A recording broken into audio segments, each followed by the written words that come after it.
Air Bubi Gantt Center in Charlotte, North Carolina. I'm Dexter Wimberly, and I'm incredibly excited about today's guest. We go way, way back. Adama Delphine Fawundu is a Brooklyn-based visual artist of Mende, Bubi, and Krim ancestry. Her practice engages themes of ancestral technology, intelligence, memory, and radical imagination. She has exhibited internationally, including the 36th Sao Paulo Biennial in Brazil and the Congo Biennial, and the inaugural Malta Biennial. Her current solo exhibition is on view at the Utah Museum of Fine Arts through June of next year. She is the co-author of IMFUN, Women Photographers of the African Diaspora. She is the recipient of numerous honors, including the Guggenheim Fellowship, Catchlight Fellowship, Anonymous Was a Woman Award, and the Rema Hortman Artist Grant. Her work is held in the permanent collections of the Brooklyn Museum, Princeton University Art Museum, Bryn Mawr College, Norton Museum of Art, and the David C. Driscoll Center. She is also an assistant professor of visual arts at Columbia University. Adama's exhibition Praise House is on view at the Harvey B. Gantt Center through March 2026. Without further ado, let's welcome Adama Delphine Fawundu to today's Open Air. Thank you for having me. How are you? And thank you all for joining us. I'm well, I'm good. Yeah. So before we got started today, you mentioned that you were in London. Just curious to know what brings you there. Is it another project that you're working on? No, unfortunately, I was here for a funeral. Oh, My wow. aunt passed on, but it was interesting to be there and be around all of the family, from Sierra Leone, which is a great deal here, and looking at ritual happen. So it was really, I did a lot of reflecting there, and that's when you get to see all the family from who resides across the whole ocean, and it made me realize how diasporic my family is. Yeah, that's really interesting because, my friendship relationship with you kind of goes back to Brooklyn days, kind of mid 90s, early 90s. And so I don't think I was really aware of the London lineage in your family. And then I also discovered that you also have a connection to North Carolina that I didn't actually Right. know about early on as well. So, before we get into the prepared questions I have for today, maybe we can talk a little bit about this sort of international intersection of your life and how that relates to the artwork that you create. Yeah, I mean, I started going to Spain, where I'm going actually later on this week when I was 16, because my grandmother lived there. She passed on, but her and my aunt have a whole side of the family there as well through a migration from Equatorial Guinea. And my grandmother's married a person, my grandfather who migrated from Cuba to Equatorial Guinea. So yes, I look at the map. I have an uncle in Germany. My family is all over. We just ended up being all over, and it's really interesting because a lot of it has to do with colonialism. It all has to Mm. do with colonialism, Sure. actually, right? So, my family grew up during colonial times, and independence meant many things. So you had the impact of the colonial government, or neo-colonialism, as we call it, right? And the impact caused my family to flee Spain for their lives, right? I mean, to flee Equatorial Guinea to Spain for their lives. They were in a very dangerous dictatorship. So that's why I have this relationship with Spain, but we could, and it's interesting when the colony is where you run to, but do you get treated the best in the colony? You know what I mean? So there's this kind of in between, and just one who is finding their place in the world just to live, within all of these social and political structures that impact your everyday. I just want to be a human being and live and take care of my family. Yeah, yeah. I mean, I think it's really appropriate that we're talking about this now, given what's going on internationally in terms of borders and what it means to be an immigrant and what it means to sort of pursue a better life and how so many obstacles are being put up. Some of them, based purely upon, race and culture and fear and all sorts of propaganda that different governments, not just one government, is promulgating. I think that you kind of represent the artists of our time in the way that, although you've been making artwork for decades and certainly engaging with many of these ideas in your practice for a very, very long time, I think we're at a moment now where these are the kinds of issues that everyone is thinking about, Right. regardless of where they stand on these issues. But I want to go a little bit deeper into the work that you make, because for those who may be joining us today, or perhaps will look at this in the future, who aren't very familiar with the foundation of your work, maybe we can talk a little bit about that. One of the things in your bio and also in some of the materials that I've read and even written, you've developed this distinctive methodology, around patchwork and combining Mende and Creole languages. Can you walk me through how this emerged in your work and what it means, to you to name your process in these ancestral languages? Yes, I call my process of making poto patchwork, and poto means to gather. And in Mende, it's the process of gathering fruits, berries, knowledge, all resources, right? And putting it together from different sources to make something new, right? And patchwork is also the idea of sewing materials together. So I thought about the idea of sampling, like how. We're all, you could be born pure one thing, but the minute you start to move, human movement allows us to take different pieces of knowledge sets or intelligences or the way of culture, I should say, right? And it becomes a hybrid. And I know for certain that I'm a hybrid, and most of us are just by choice and sometimes not by choice, right? And so I think a lot about the complexities of what it means to be from many different places or to hold knowledge in your body that you may not even be aware of that has to do with relating to different places. But also thinking about how different places is not necessarily, it's really not a country, it's not a nation, but it's different places on the earth that has a certain technology about how to live in that part of the earth. So it could mean thinking about the crops that you need to survive, who are the people, the relationship to the solar system, right? And the relationship to each other, and how that science, that math, all of that technology is necessary to thrive.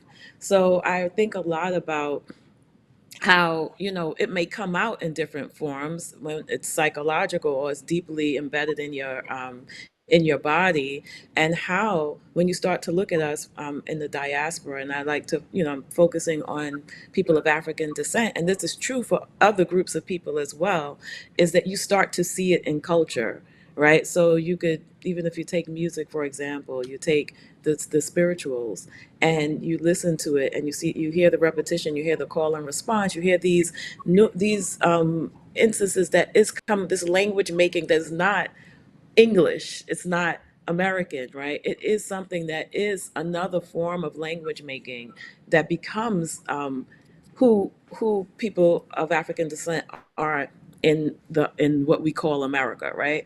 And or you even think about the where people of African descent and indigenous people to that place that we call America, how those cultures blend, and that becomes something else. And I'm really fascinated by that idea. I think a lot about like Lasant, how he talks about the rhizomatic gestures of this continuum. And I think a lot about that. So when I'm making work, I find myself in different places that have certain historical stories or materials, and I'm grabbing from these different places and piecing whether it's sound, ideas, materials together to make something new. And that newness is representative of something that is not 100% new, right? Because it's evolving from different places, but it's representative of our bodies and how we evolve and how we evolve with the earth around us. And I think being aware of that is the power. Mm, very, very good. Yeah, yeah.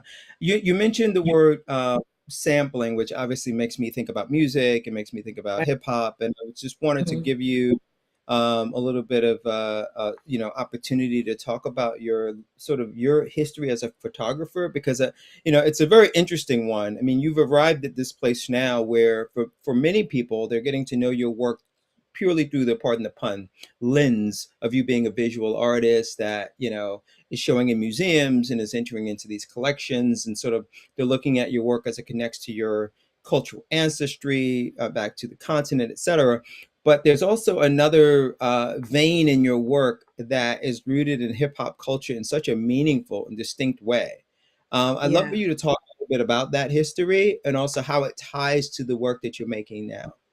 hmm Yeah, so I was born in Brooklyn, in 1971, right? So kind of born, right? Same time as hip hop, right? And so I being in Brooklyn, Brooklyn is also this place that is was particularly a melting pot of all of these different cultures, and just New York City, right? So coming up in hip hop culture was something that was I was growing with it, and when and in college, I'll say that I was really obsessed with this idea of storytelling, and it was one of those moments when you find out that you've been lied to most of your life when it comes to the information that we get through the media or through books, and when it comes to people of African descent. So I said, oh, I want to tell stories. I think it was like watching Like It Is. I'm like, oh, I'm going to tell stories, right? And I thought I was going to do documentary filmmaking. Long story short, I find myself in a record company, and I had been taking photos, but just for fun, like just evidence that I was there, right? And I saw a photographer come in, Koi Soldier, and she had all of these photographs, and it just made me just think for a moment that I have photographs like this, I wonder if I could do this. Something went on in my brain, and I wish I could just go back to that time, because from that moment, I said, I'm going to do photography, and I never stopped. And I knew that I wanted to point at hip hop at that moment. So we're thinking about 1992, 93. I knew that I wanted to point it because something was happening in hip hop culture. In my mind, I was thinking about how rich this culture was. If you wanted to know about what was happening somewhere, you could listen to the music, or you could. It was something that it reminded me of. If I was reading Zora Neale Hurston or something, right? It reminded me of literature. And so I knew something very special was happening. So I wanted to just point my camera outwards, and that was going to be my way of telling stories. And it was exciting, So we're thinking 93. I'm being surrounded by so many people coming out. I'm trying to think of an artist that I photographed in 1993. Like what was happening right then and there. Like I think maybe my first Diggable Planet um, photos might have been in That sounds 94, right? 93, 94. But so much was uh, happening, and so but leaders of the new school, I mean, sure. think about that, right? Tribe, all of that. Yeah, I'm yeah. thinking I mean, back. the thing I'll add to that, which I think is really exciting and important to point out, and I have a similar sort of experience, Mm-hmm. in different ways. I've never been a photographer, but as you probably remember, from when we met, I was deep, Yes. deep in pop culture in a lot of ways, even as a rapper. And but the point I'm getting at is when you think about those times, there was two things that I think are distinct, and somewhat different. One is access. Yeah. There was a level of access I think that a budding photographer could have to um, recording artists then, without having a huge like laundry list of credentials. Like you didn't have to show up having shot for all of the top magazines or being associated with a media company. You Right. could access, and you didn't have to be what would now be called the influencer, right? Like Right. no one knew how to check whether or not you were who you said you were. There was Mm-hmm. no means of doing that. So you just really had to build relationships on face value. People had to Right. like your vibe. They had to feel like they could make a connection to you. And I think Mhm. like you're exercising those muscles early on as a budding hip hop journalist slash photographer really, I think, brought a lot to the work that you're doing now, Yes. in terms of the ability to just walk into a room, or for lack of a better word, even walk up to strangers and get them to sort of engage with you in what you're Mhm. doing. And I think that a lot of that came out of that time. And the other thing I would like to share about that time that I think, I don't want to be one of those people that's always saying like things were better then, because there are things that are better now. It's hard for Right. people to sometimes realize that, but there are many things that are better now than they were then. But Mhm. be that as it may, some of the things that I think were going on then that were really, really important is that there was a physicality and a necessity of gathering in person. There was Right. a there was there was a need, like you couldn't. There was no virtual other than making a phone call. Right. There was really no virtual way to engage with the people you wanted to engage with. So how you showed up and how you presented yourself was really important. It was really important Right. because you run into someone at a party and be like, "Hey, I want to do a photo shoot with you for the Source magazine or for XYZ." Mhm. And it was make it or break it right there on the spot. There was no like Right. preamble or no like, you know. Exactly. And I think it was really I think hip hop culture was intelligent. It was very intelligent back then. I think that a lot of the people from that generation wanted to do something different. Um, and they were, so for example, like you think about some of the movements today, right? There's, with the Black Lives Matter and all of these different movements that are going on. There was no It was a part of the music. It was a part of the vibe. Like, because I think about how people were very critical of people celebrating being drug dealers. That was frowned upon.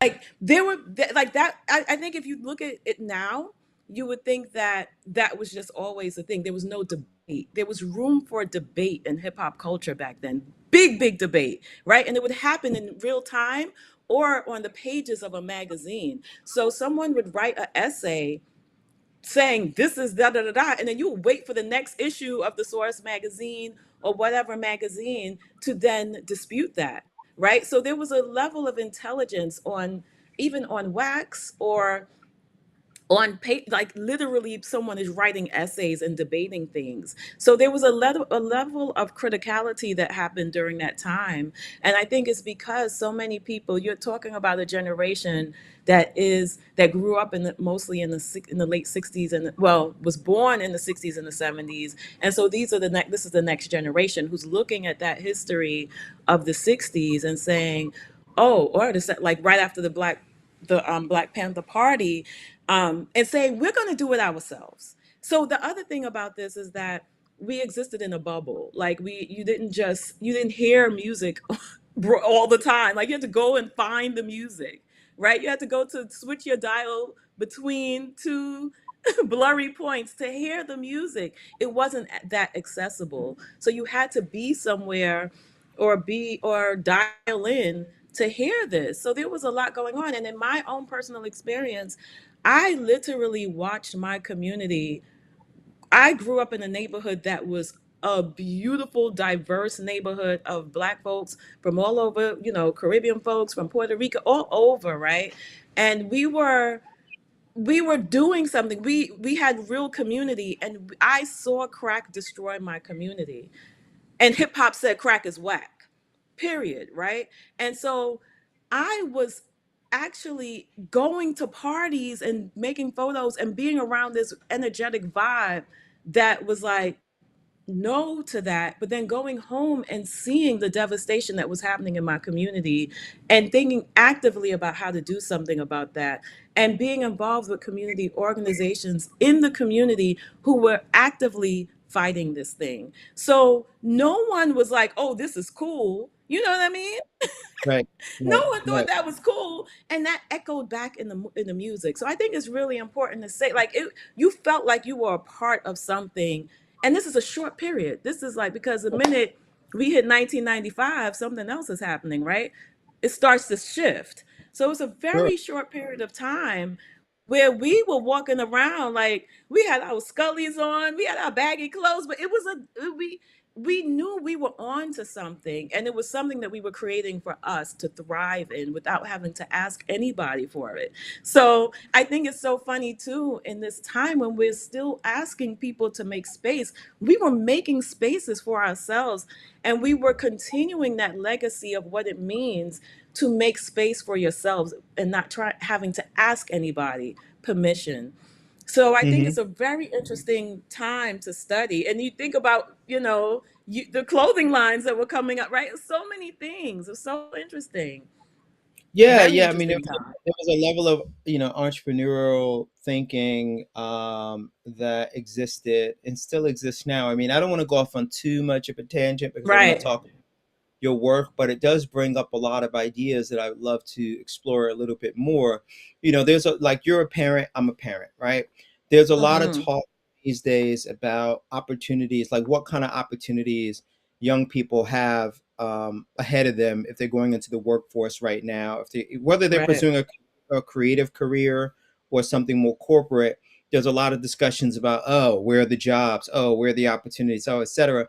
And I always look at those conversations and I kind of like chuckle a little bit inside because, as an African American man who grew up in the 80s slash 90s in New York City, it wasn't like people were just opening doors for people. You had to open your own doors. Now, I don't want to turn this into again the comparing one generation to another and how, et cetera, et cetera. But I do think one thing to keep in mind is that young people have always figured it out. Right. Like they've always figured it out. My mother had no idea what I was talking about. Like when I told her the things that I was going to do when I was 18, 19, 20, she was supportive, but I know she had no idea what the Right. hell I was talking, right? I'm going to Likewise. I'm gonna do this and that. He's like, all right, So I think that there's easy for different generations to assume that, oh, look at these poor 21-year-olds.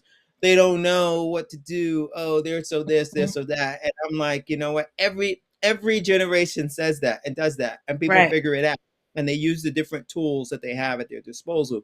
Like for Mhm. your work as it relates to your photography, and what you were able to do is that like you didn't have a background in photography, you hadn't gone to school specifically for that, and you picked up a camera and said, this is what I'm going to do. And that's no different than today. People have Yeah. more, more tools at their disposal than Mm-hmm. ever before, so I'm confident that they will in fact figure it out. Oh yeah, I'm so um, excited about when I work with young people, I'm so excited by the energy that they will definitely figure it out. Yeah, yeah. Mhm. So let's circle back to your work, and I want to talk a little bit about textile, Yeah. because it's such a big part of your work. So I know that your work is rooted in like the textile traditions of your grandmother, Mm-hmm. um, Adama in Sierra Leone. Can you share how your grandmother's practice and knowledge shaped your understanding of like what art making could be and how that relates to textile traditions? Yes, I grew up not being close to my grandmother. I only met her twice in my whole entire life. Once when I was 4, and then once when I was about 21. But the things that I had from her were her textiles. So anytime anyone was coming from Sierra Leone, she would send these beautiful textiles, or if my mom went, she went and brought some back. And it was kind of this back and forth. And so I have textiles of hers that even my mom wore back in the like 60s, because this was her practice. That's the thing that I have the most of her. And I'll say they span well over 50 years. And when I was thinking about just the layers and complexities of the things that I'm dealing with, I was looking around my studio and thinking about, my personal ancestry. And the thing that stood out the most was her textiles. And I'm like, this is it. So just I thought about not only what they are, but how they're made. You have this cotton cloth that is woven with a tapestry within it. That's one layer. And then there's this layering of the colors. But then there's the idea that a community of women are sitting around and working together to make these textiles. So it's a adire. Now it's similar. It's adire is what they call it in Nigeria. Gara is what they call it in Sierra Leone. But in the colors and in the patterns are codes. Their codes. Storytelling happens through these the layering and the pattern making, and that is what inspired me. So with my work, whether you're looking at a video or you're in the Praise House exhibition, even though you might not see the actual textile, I'm always thinking about what it means to weave stories together, the complexities of that. What does it mean to layer stories? You know, when they blend into each other. I'm always thinking about it. What does it mean when when the photograph has the wind blowing through it? I'm thinking about. So it's poetic. It's symbolic, and sometimes I'm actually sewing materials together. Like as in the biennial now, I found all of these. I worked with my cousin, one of my nephews, and he gathered a team of young people to start cleaning up the water sachets that people drink the most affordable water, clean water in, which is also destructive to the environment. So, I started cleaning those up and working with him, and he's shipped them to me. So I started sewing that together with photographs, textiles, herbs, all types of things. But so now I'm physically making these materials that could also be viewed as textiles, which sometimes may not be made of thread, but may be made of other materials that we don't traditionally see and call textiles. Thank you for that. As I mentioned in your bio at the beginning of our conversation today, you're participating in some pretty significant exhibitions and biennials. So there's the Sao Paulo Biennial, the Congo Biennial, the inaugural Malta Biennial. While we queue up images in a couple minutes, maybe you can, for those who are not familiar with like the structure of a biennial, which I'm sure most people aren't. I mean, why would they be, right? Unless you're an artist or you're like going to these events, you wouldn't. Can you talk a little bit about maybe we'll just zero in on one of the three. You can choose. You can talk about Sao Paulo or Congo or Malta. But can you talk about the experience of being in a biennial, like what that looks like? What does that even mean? Yeah, so the biennials are these huge international exhibitions that gather people from all around the world to have a conversation with each other using art. That's the easiest way to say it. So with the Sao Paulo Biennial, which was curated by Bonaventure Nikung, who is a Cameroonian curator, he's just brilliant. So and tapped in globally. So in that biennial, I met so many people from around the world. And what was really inspiring is that I was hearing that vibration like, yes, we got to do something new. We got to do this. Everyone is thinking about how to make a difference. And knowing that your peer in Australia is thinking in a similar way, not the same, but in a similar energy, or your peer in China, or your peer in Thailand or in Nigeria, that you're not alone in this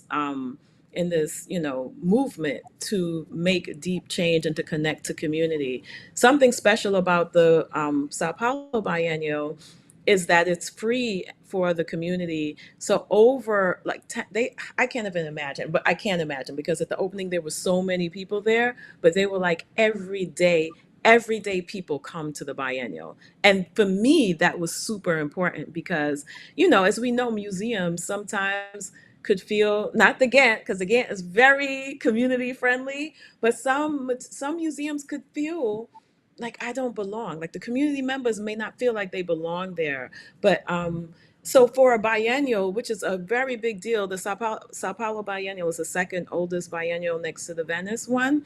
And to know that school children, nurses, teachers, like everyday people come and engage with art in that way, that's really special to me because that's who I'm talking to with my work. Like it's first and foremost is the everyday person. So yeah, so it's a definitely a beautiful experience. I always make friends that I keep in touch with and just grow this network of like-minded practitioners who are working around the globe to do something together. There's two more things I want to talk about before we start looking at some images of your work, and I have some questions. So one of them is, I know you have a show that recently opened at Utah Museum of Fine Arts. Um, Hmm. can you just tell us a little bit about that exhibition, and then we're going Okay. to get into images and talk about Praise House at the Gantt Center.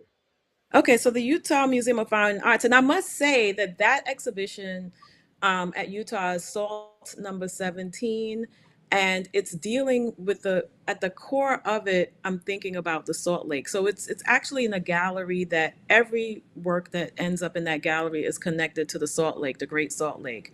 And when I was invited to do that exhibition, I also was invited to do the Congo Biennial, and later on, show in the Sao Paulo Biennial. And I say that because all three of those exhibitions are interconnected. So true. I was thinking about this, and even and Praise House. Praise House kind of brings everything together because I was thinking about when I was thinking about the Salt Lake, I was also thinking about Congo because the Utah Museum has this extensive Congolese art in their collection, and these particular pieces are not something that's like the Benin bronze heads, but they're all these handmade pieces sewn together with beads, and a lot of them look like there's a whole history behind them, but I won't go it too much in depth, but I wanted to kind of unpack that, right? So as I was thinking about that, I was like, okay, but what does it mean to be in Congo? Because I did go to Congo, and and what does it mean to be in a place where that first kind of extraction happened, but then we're thinking about right when you're using your cell phones, when you're using these that cobalt that's extracted Yeah. from Congo that is causing destruction right now. I thought a lot about that, but as I was thinking about that, I was thinking about the Salt Lake. The Salt Lake is literally drying up.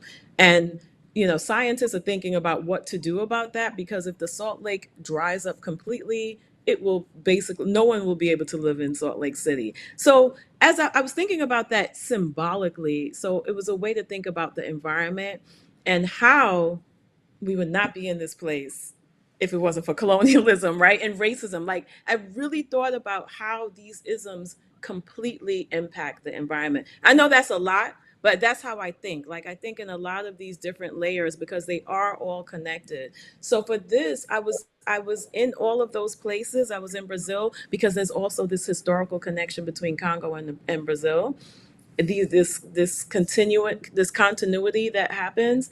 So all of those I was researching in all those different places together in Utah, Brazil, and in Congo, and then the works are they're just so interwoven. Like if you went to all of those different places, you will, and if I just put all of that work in one room, you will see they're so connected to each place. So salt is so connected to Utah. Brazil, when people went to see the exhibition in Brazil, people who were from Bahia, people who practice Umbande, and like, they were like, this, I could relate to this. You know, Congo, same thing. But if I put them all together, they're also interconnected. And I love that I love how that happens because I think that's what happens in life, right? There's this thing where it's so unique. The interconnecting thread is something that I'm really interested in.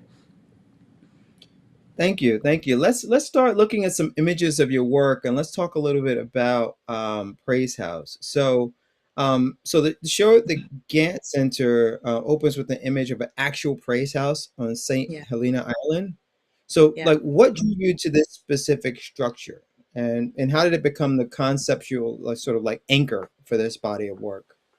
Yeah, what's beautiful, we were talking about hip hop culture. Well, while I was embedded in making those photographs, I made the opportunity to visit St. Helena Island and Sapelo Island, which is a part of the Gullah Geechee Corridor, or the Sea Islands, right off the coast of Florida, North Carolina, South Carolina, Georgia.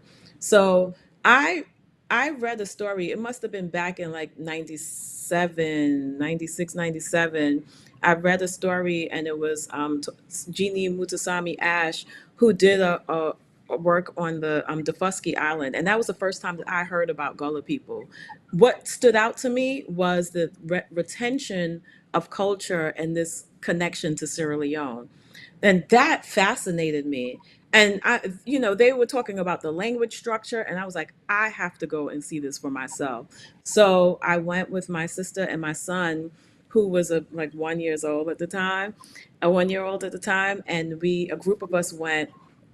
There's a historian named Marquetta Goodwine. She's a historian, a cultural activist, Gullah woman. She led a tour, and it was so beautiful. We all drove down together, and I met this praise house, and I didn't know what it was, but I was like, I have to photograph this. Like this, and what's really interesting is that if me right now, if I saw this, I would be like, yes, this is the evidence. You know what I mean? But back then, I had no idea that I was interested in what I'm doing right now, and it makes so much sense. You get what? Right. Like I was interested in that retention and everything, but the praise house means so much more as I learn over the years. And I was just talking to a professor at Columbia, and she told me, because we were talking about the Praise House, and she said, "Well, that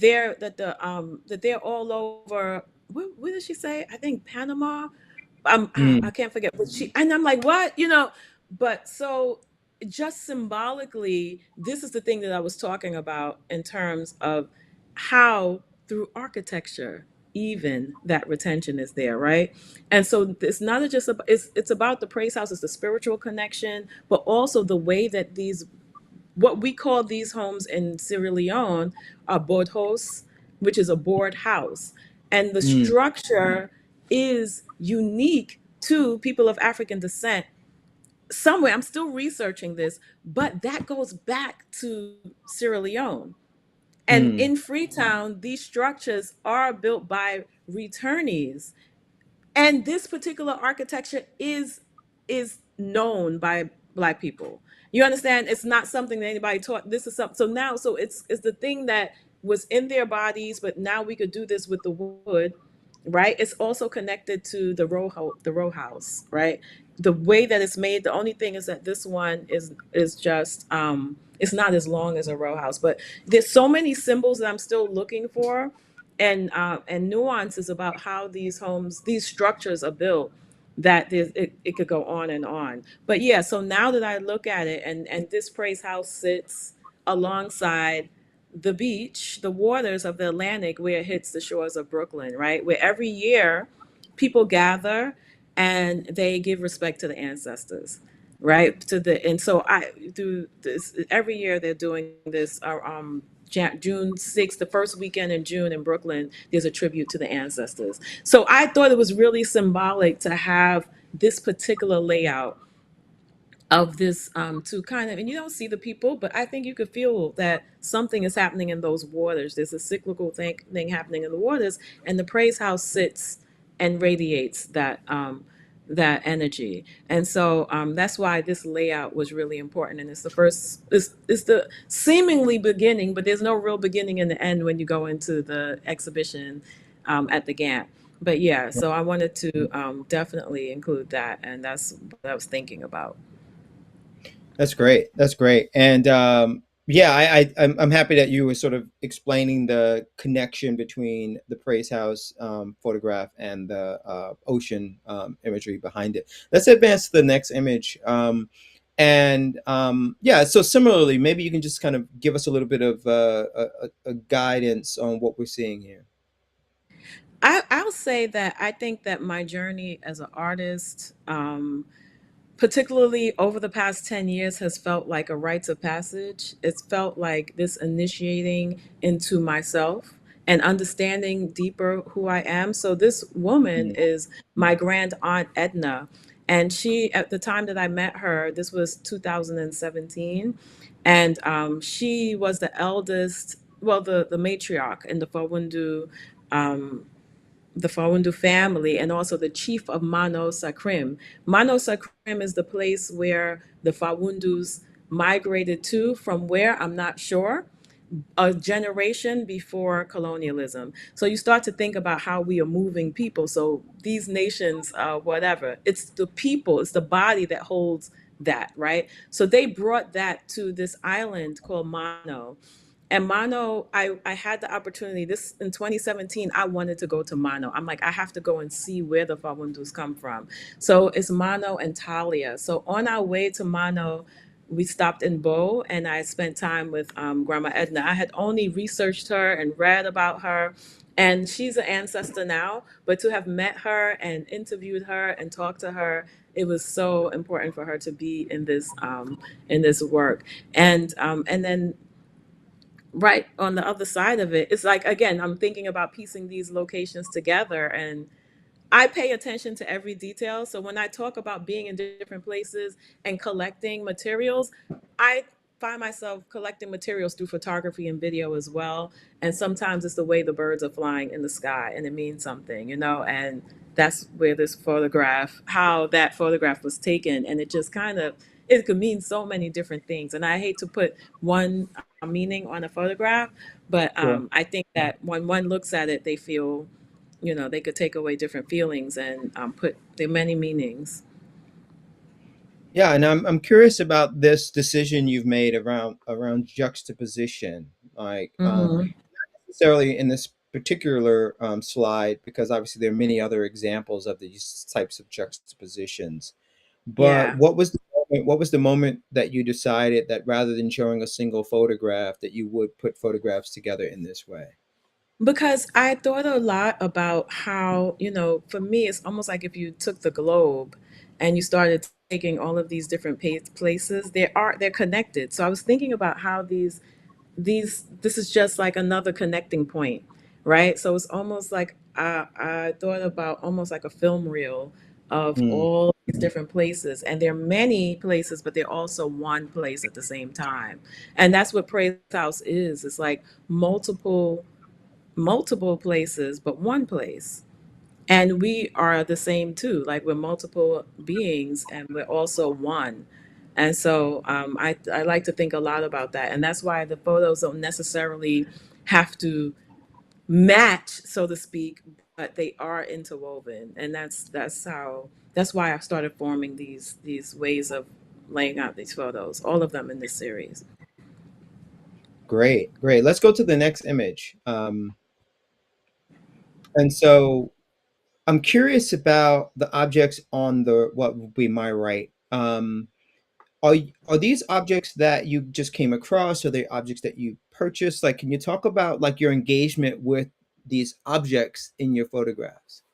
Yes, I fell in love with these two women in the marketplace at Lagos, in the very hectic market in Lagos, and they were just there, and they reminded me so much of people that I know, that I've interacted with, and I photographed them. So, and that's another idea, like I photographed them not knowing what in the world I would do with these photographs. So if you know my work, something other simple interesting about Praise House, again, because all of these come from that series, is that a lot of my works over the past years have been videos. They've been like all these made textile pieces, but this represents the journey. So these are the things that I see and I focus on.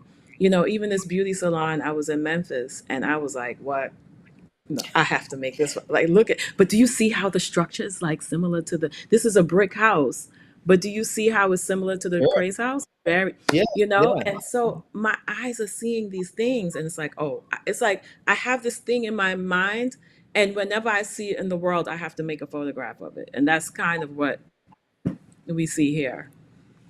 Yeah, and I think that the fact that you travel so frequently It's such an amazing aspect of your practice. I mean, you are truly, for lack of a better word, a sort of like global citizen. And Yeah. this travel gives you access and experiences that I think makes your work so much more compelling. Thank And you. it's just really really brilliant. I've known you a long time, and I'm also still learning a lot about you and your work. And I just want to take a moment to just acknowledge that, for a lot of artists, who sort of think that the journey is very linear, that you're gonna Hmm. just like decide at 17 or 18 years old, oh, I'm gonna be a painter, oh, I'm gonna be a photographer, and then the next X amount of years of your life is that what you're doing, that's what you're doing. I think your career to me is so wonderful because you have truly like brought together so many different kinds of disciplines. Mm. uh, and it seems to me, just as someone who's observed it, that you've also tapped into something that was latent, that was like already there. Even if you go Hmm. back to the early 90s conversation we're having, so this is like 30 plus years ago, right? There Right. was something like latent and already there that it took some time for you to sort of like unpack, Right. right? Yeah. Yeah. Um, and to sort of like understand its significance, because sometimes there are things that are like right there in us, but we don't Hmm. really understand the power of those things until later. Exactly. Something Exactly. has It's a to be some, learning process. Right. yeah, has to be some Yeah. unlock. And so as we go to the next image, I have another question along the lines of what I was just talking about. So, Hmm. um, so at some point along your artistic journey, you decided to get an MFA, and Right. and some. And you just, and then ultimately now you're also like working at Columbia University. So even though this is off subject from the images, I want to, before we run out of time, I want to talk a little bit about like what was the decision like to get your MFA? When was that? And then how did that Right. lead to you working at Columbia? And what do you do at Columbia University? Yes. This life has just done all these things. So I was, before I got my MFA, I was making photographs, still making photographs, and I had started,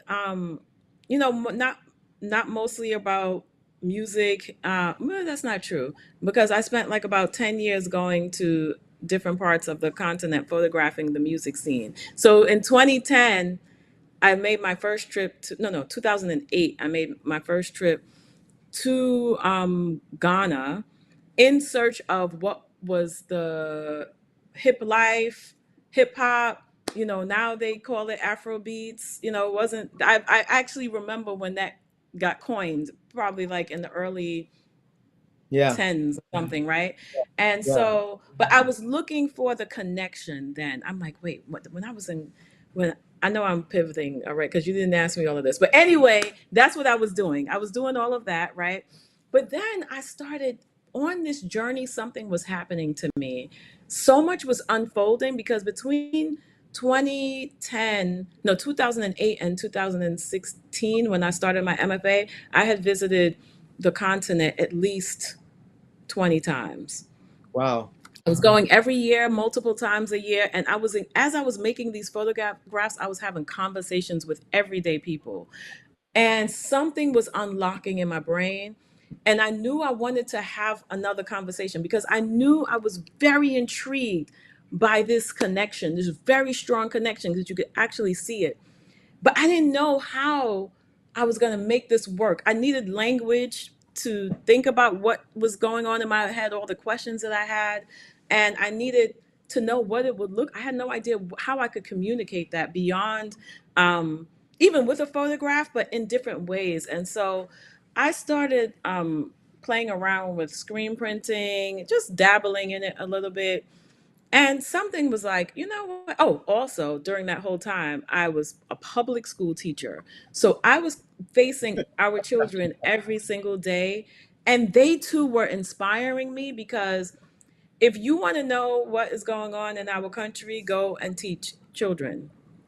Be a right. public school teacher, and you will have a very good idea of what many of the issues are with the joys and the pains that are connected to our new generation, our younger generation, right? But that also sparks interest and things that I want to address, and these ideas. Like my mind every day, I'm boggled with all of these ideas and things that I feel like, and not just ideas, but issues that I'm like, okay, well, what do we do about this? And da da da. And how do I have these conversations, right? So that also impacted me and influenced me. And then at some point, I was like, you know what? You actually did not plan to retire as a public school teacher, even though I do love teaching our children, as challenging as it is and was, because I did not teach art. I taught special education. I was teaching children to read, which and Wow. using art in it, but I was not an art teacher. Because people go, "Oh, did you teach art?" I did it on my own and made it a part of the curriculum. But we're talking about schools that cut art programs, right? Right. So, so I'm always thinking about this idea of what it means to uncover and all of these big ideas that I wanted to deal with. So, long story short, I was like, you know what? You need to get an MFA. Why? And it was very particular. Wasn't sure about these other mediums. I knew that I wanted to find a way to do that, and I wanted critical feedback. And honestly, I went to Columbia, and the reason why I applied to Columbia, this is so weird as I'm saying it, is that it was the only most feasible school for me to apply to. I looked at Hunter, but Hunter, and this is all new for me. This is like I'm a grown person, right? Going back to school. And so Hunter, you had to have a BFA. Here I am. I'm a self-taught photographer. I don't have a BFA, right? Columbia said you could come from all different types of backgrounds. It sounded like, oh, that sounds like me. And I'm thinking, okay, I get the professors. I wanted to work with the professors. And it's the only school that I applied to. Also, I did not look outside of New York City because I am a mother of three children, and they all were high school, middle school, and elementary school. Who's Right. going? Where you going? You going right to New York? So it was the one school that I applied to.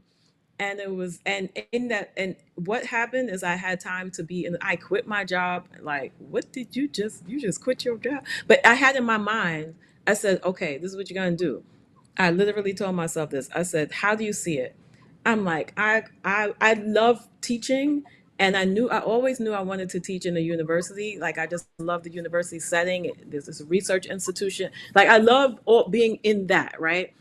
Just libraries and archives all day, right? So I'm like, okay, I like that. And art, I looked at people who I admired, like Dr. Deborah Willis, and I'm like, okay, she makes art, she curates, and she's a professor. And I'm like, okay, I could do that. So I'm like, okay, I could teach in somebody's university, make my art. That's cool. I was so convinced that when I left that job, this is real talk. Because and when I told my coworkers that I was leaving, they're like, you mean what about your pension? Everybody had every what about your you're gonna Sure. leave your job. And Sure. I said, well, I'm gonna get I'm it's gonna be when I'm a full-time professor. And this is just me believing that this is just what's gonna what university you gonna teach at, because you still have these kind of restrictions in terms of you still at the time I was, but now they're all grown. But it's just interesting how you could I took a leap, not really knowing how it was going to turn out, but confident that I was going to land on my 2 feet and be fine, because I was moving on this strong conviction that I need to say these things. I need to have a studio space to say these things and figure out what my voice is and what my visual language is. What can I make with my hands? These were all big challenges for me. And talking to painters about layers and structure and all of these things, talking to sculptural workers, like all of these conversations were feeding me, and it did exactly what I needed it to do. And that's that story. And yeah, and then I was shocked that there was a position opened at Columbia at the right time for me to apply. And I came with experience. I didn't come as, even though I was a recent graduate, I was a recent graduate with 30 years experience making work, and who had found this language and way to make it. So yeah, Yeah. things happen how they happen, and I'm very, Yeah. very, I, very I mean, grateful. yeah, I mean, I think one could say that for all of the reasons why someone would have been asking you, like, are you sure? Is this you want to do, etc. You had already built up such a powerful foundation. Like Yeah. you were coming to that MFA program, as an applicant for the program with such a vast body of work, so much Right. experience. You were kind of like, in my view, like an unassailable candidate. Like what would be the, like what would be the rationale that you were not a good choice for the program? There was like no rationale. You'd almost have to be insane to say, well, these are the reasons why. And on top of that, your life experience, Mm-hmm. what, like, look, I applaud anyone who teaches. I mean, I know from the brief experiences I've had, not even as a teacher. I've never been an official teacher, but I've been in classrooms in front of students. That takes a whole different Yes. caliber of energy and psychology that I don't actually have. Flat out, I don't have it, right? But I also marvel, like, we need more teachers, right? Oh, Um, yes, we and do. certainly there are a lot of young people who don't look at teaching as a viable career path for economic reasons. That's a whole different conversation. But Mm-hmm. but I think it's incredibly like powerful when someone who actually has 30 plus years of experience in a field becomes a teacher. Mm-hmm. That's Yeah. an entirely different kind of teacher, right? That you're Mm-hmm. bringing something that is like so practiced and so knowledgeable and so deep. Well, as I expected, what would happen, we're down to like the last 4 minutes, and I knew this was Uh, gonna happen because I love talking to you. And I know we've only gotten through like some of the images, but I think that that's fine, right? Let's advance to the next right. image. Like one moment, you can talk about the next image. We'll use this as the last image, but let's Okay. let's talk about this work. Okay, I think this work is really interesting because I made this in Malta, and it was the first time that I worked with the Mediterranean. It's so funny. Like my collaborations are the oceans, you know? So the Mediterranean, I learned so much about the Mediterranean ocean, even purely from its energy. That is a ocean not to be played with. I tell you that Mm, much. At least from the side of Malta, right? I watched that thing be temperamental. It is so powerful. But in this particular one in the center, I was in a place called Gozo. And it was really interesting for the first time to be making work where I'm using my own body, where I did not feel my actual ancestral connection, but I felt like a strong energy. And I thought a lot about the movement into Europe by, people from Africa, like just that movement, which is which is a different type of movement that doesn't get spoken about a lot.